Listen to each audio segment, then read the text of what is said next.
Oil pulling அது எப்படி பண்ணுறது? காலையில் எழுந்ததும் எதுவும் சாப்பிடாமல் இதயம் வளத்தை வாயில ஊத்தி நல்லா கொப்பளிக்கணும், அப்புறம் அதை துப்பிடணும். இதுதான் ஆயில் புல்லிங்.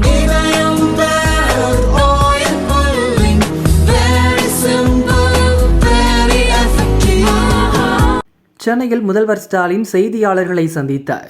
மக்கள் தொகை அடிப்படையில் லோக்சபா தொகுதிகளை மறுவரையறை செய்ய மத்திய அரசு திட்டமிட்டுள்ளது. அதன்படி பார்த்தால் கடந்த காலங்களில் குடும்ப கட்டுப்பாட்டை தீவிரமாக செயல்படுத்திய தென் மாநிலங்கள் பெரிதும் பாதிக்கப்படும் அபாயம் ஏற்பட்டுள்ளது.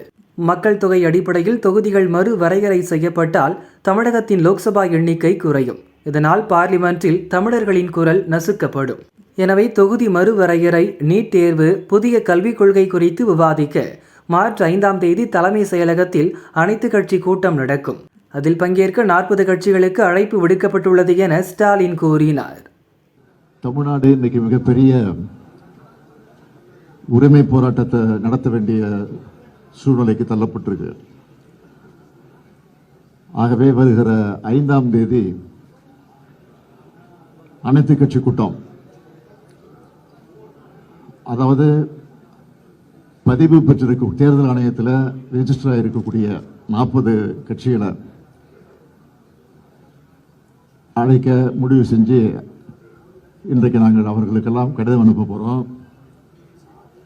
எதுக்குன்னு கேட்டிங்கன்னா தொகுதி மறுசீரமைப்பு விஷயமா.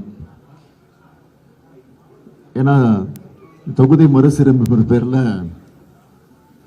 தென்னிந்தியாவுடைய தலைக்கு மேலே ஒரு கத்தியை தொங்கிக்கிட்டு இருக்கு. இப்போ நாடு முழுக்க இருக்கக்கூடிய மக்கள் அடிப்படையில் தொகுதிகளை பிரித்தா தமிழ்நாட்டில்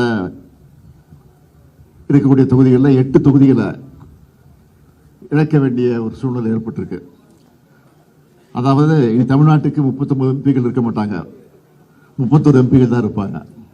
தமிழ்நாட்டை பொறுத்த வரைக்கும் அனைத்து அரசியல் கட்சிகள் மற்றும் தலைவர்கள் எல்லாம் ஒன்றிணைந்து முதற்கட்டமாக இந்த கூட்டத்தை ஏற்பாடு செஞ்சிருக்கிறோம்.